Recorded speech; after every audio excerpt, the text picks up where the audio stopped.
மானாமதுரை அருகே ஓட்டுநரின் அஜாக்கிரதையால் ரிவர்ஸில் சென்ற ராட்சச நெல் அறுவடை இயந்திரம் மோதி 21 வயது கர்ப்பிணி பலி, உறவினர்கள் கதற. சிவகங்கை மாவட்டம் மானாமதுரை அருகே தாங்கியார் நகரைச் சேர்ந்த தாமரை செல்வனின் மனைவி 21 வயதான சோனியா காந்தி 8.5 மாத கர்ப்பிணியாக இருந்த நிலையில் தனது தம்பி கார்த்திகேயனுடன் இருசக்கர வாகனத்தில் தீத்தான்பேட்டை செல்லும் சாலையில் சென்று கொண்டிருந்தார். அப்போது அவர்களுக்கு முன்னால் நெல் அறுவடை செய்யும் பெரிய இயந்திர வாகனம் சென்று கொண்டிருந்தது. அதனை பின்தொடர்ந்து சென்ற நிலையில் முன்புறத்தில் தாழ்வாக மின்கம்பி சென்றதால் அந்த இயந்திர வாகன ஓட்டுநர் திடீரென வாகனத்தை நிறுத்தியுள்ளார். இந்நிலையில் அந்த நெல் அறுவடை இயந்திரத்தில் அதிக சத்தத்தில் சினிமா பாடல்கள் ஒலித்துக் கொண்டிருந்ததாக கூறப்படுகிறது.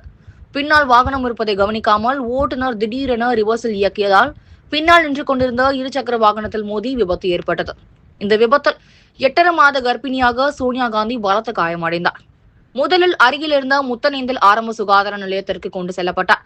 அங்கிருந்து ஆம்புலன்ஸ் மூலம் சிவகங்கை அரசு மருத்துவக் கல்லூரி மருத்துவமனைக்கு மாற்றப்பட்ட நிலையில் சிகிச்சை பலனின்றி தாயும் கருவில் இருந்த குழந்தையும் உயிரிழந்தனர். மருத்துவமனை வெளியே கணவர் மற்றும் உறவினர்கள் கதறி எழுத காட்சி காண்போரை கலங்க வைத்தது. இந்த சம்பவம் அப்பகுதியில் பெரும் சோகத்தையும் அதிர்ச்சியையும் ஏற்படுத்தியுள்ளது.